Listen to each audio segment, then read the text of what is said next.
Qu'est-ce que cela signifie concrètement? Préparer notre journée la veille.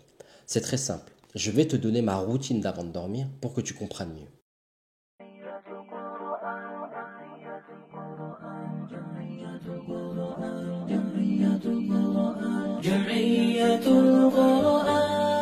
Voici la vidéo que vous attendiez tous. 9 conseils technico-pratiques pour faciliter la pratique de la prière de la nuit at-tahajjud.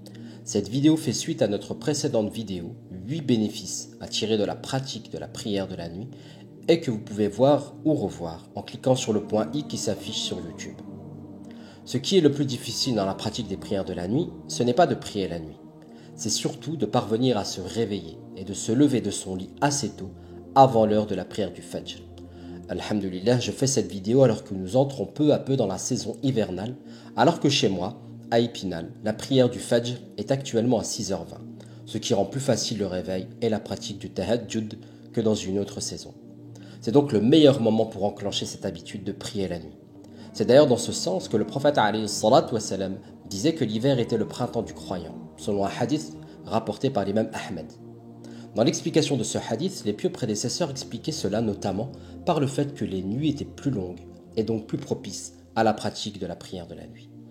En d'autres termes, c'est aujourd'hui le meilleur moment pour commencer et c'est pourquoi je partage avec vous 9 conseils technico-pratiques qui vous faciliteront bi'iznillah cette pratique. Conseil numéro 1. Forcément, on le répétera jamais assez. Avoir une bonne intention et surtout accompagner tout cela de bonnes invocations.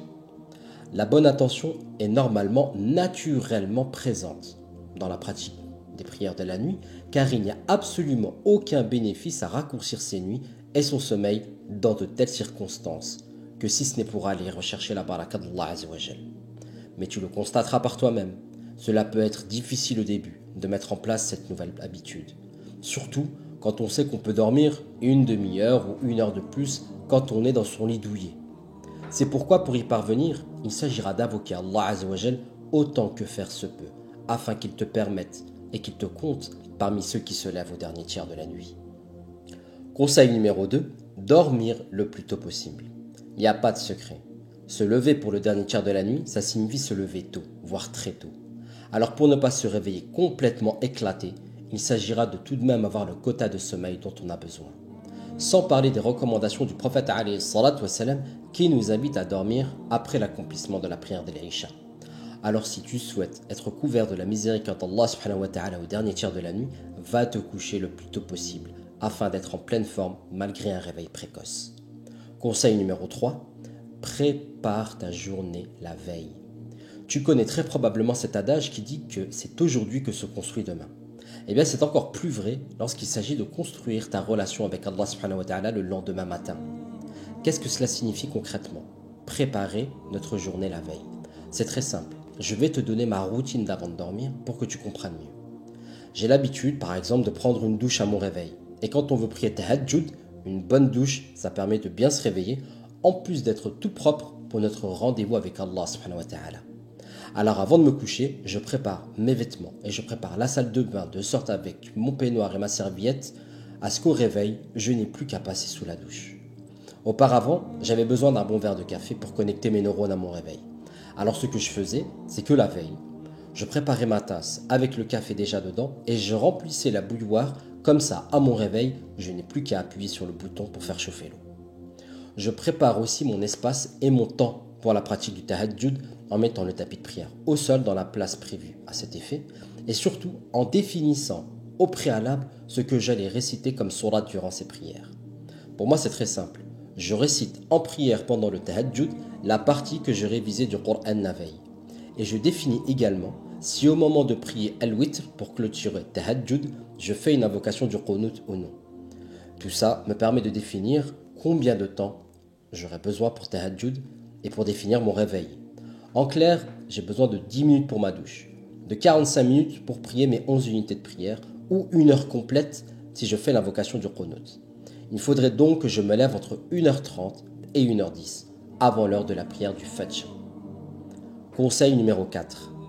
Appliquer la sunna du sommeil. En allant te coucher avec l'ourdu, en faisant les adhkars du sommeil, comme mentionné dans la citadelle du musulman, en lisant Ayat al-Kursi, les 2 derniers versets de Surat al-Baqarah, Surat al-Mulk et les 3 dernières sourates du Coran. Tout ceci amènera la baraka d'Allah Azza wa Jal dans ta nuit et tu verras que malgré le nombre d'heures de sommeil réduit, tu seras en pleine forme à ton réveil, Inch'Allah. Conseil numéro 5. Garde ton alarme le plus loin de toi et télécharge l'application Kiwek. Si tu utilises ton téléphone comme alarme, garde-le à distance de ton lit, afin de ne pas finir par éteindre l'alarme pendant ton sommeil. Le garde à distance t'obligera à sortir de ta couverture bien chaude. Et surtout, utilise l'application Kiwek. L'application Kiwek Extreme Alarm est disponible sur iOS et Android. Kiwek est une application d'alarme qui, lorsqu'elle sonne pour te réveiller, ne peut s'arrêter qu'en effectuant 3 choses. 1. En prenant la photo d'un objet de chez toi, loin de ton lit, et dont tu as déjà pris la photo la veille, par exemple ton Coran. 2. En effectuant un exercice de mémoire préalablement établi. Et 3. En lisant un message que tu auras toi-même rédigé et qui te servira à te motiver pour te réveiller. Si avec ça, tu n'arrives pas à te réveiller, moi je ne peux pas dire plus. Conseil numéro 6. Éviter les péchés et faire beaucoup d'istighfar. La prière de tahajjud est comme un entretien intime entre le maître et son esclave qui n'est accordé qu'à ceux qui le méritent. Un homme a dit à un pieux prédécesseur, « Je ne peux pas prier qiyam al-layl, alors dis-moi le remède pour cela. » Il lui a répondu, « Ne commets pas de péché le jour, et il t'aidera à te tenir devant lui la nuit, car se tenir devant lui la nuit est l'un des plus grands honneurs qu'il peut accorder à une de ses créatures, et le pécheur ne mérite pas cet honneur. » Une chose est sûre, nous commettons tous des péchés quotidiennement, qu'Allah Azza wa Jal ne cesse de nous accorder son pardon. C'est pourquoi dans la journée, il s'agira de multiplier al-istighfar, la demande de pardon, tout en accumulant au cours de la journée également les actes d'adoration, comme verser une sadaqa, lire le Coran, faire du dhikr, etc. Conseil numéro 7. La constance, quand bien même ce soit peu. S'efforcer à accomplir une bonne action ou à rester à l'écart d'une mauvaise action nous oblige à lutter contre notre nafs. Ibn al-Mubarak a dit à ce sujet, les âmes des justes dans le passé les poussaient à faire de bonnes actions.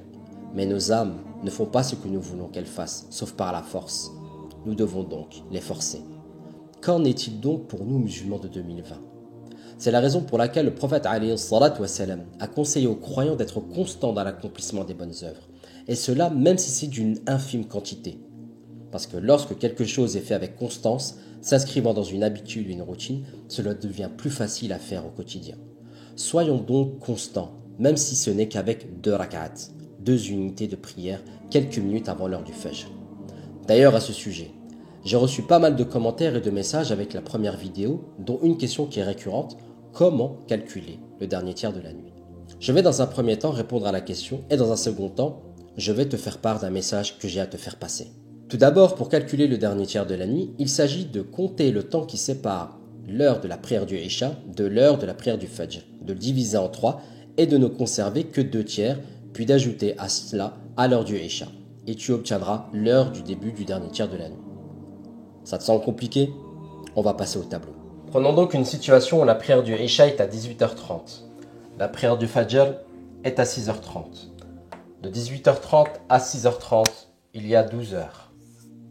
Pour calculer le dernier tiers de la nuit, eh bien, il suffira tout simplement de prendre 12 divisé par 3, ce qui donnera 4.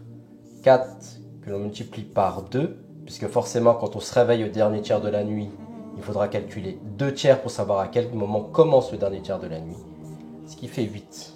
En d'autres termes, 8 plus 18h30, cela donne approximativement 2h30. Donc au mois de novembre, en France, le dernier tiers de la nuit commence approximativement à 2h du matin. Vas-tu te lever à 2h du matin ? Pas du tout, car il n'est pas nécessaire d'être levé depuis 2h du matin pour être compté parmi ceux qui veillent la nuit en prière. Si tu ne fais que 2 unités de prière chaque nuit avant la prière du Fajr, ce sera déjà un énorme succès. À chacun donc de voir ce qu'il est capable d'accomplir, et surtout à quel moment il peut se réveiller pour profiter de ce moment exceptionnel sans être un zombie le reste de la journée. Conseil numéro 8. Manger léger le soir. En effet, si ton estomac est bondé, il s'alourdira. Il t'alourdira. Il alourdira la qualité de ton sommeil, tout comme ton réveil. Alors que si tu manges léger, tu te sentiras plus léger à ton réveil, Inch'Allah. Conseil numéro 9, spécial couple. Parfois, pas tout le temps, dormez séparément pour faciliter votre sommeil et votre réveil.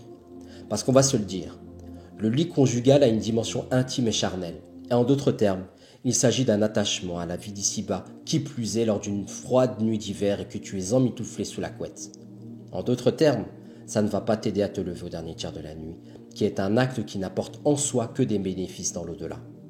Alors pour pouvoir assurer ses arrières et parvenir à se réveiller tôt afin d'accomplir la prière du tahajjud, il n'y a aucun mal à dormir une nuit ou deux par semaine séparément avec ton époux ou ton épouse.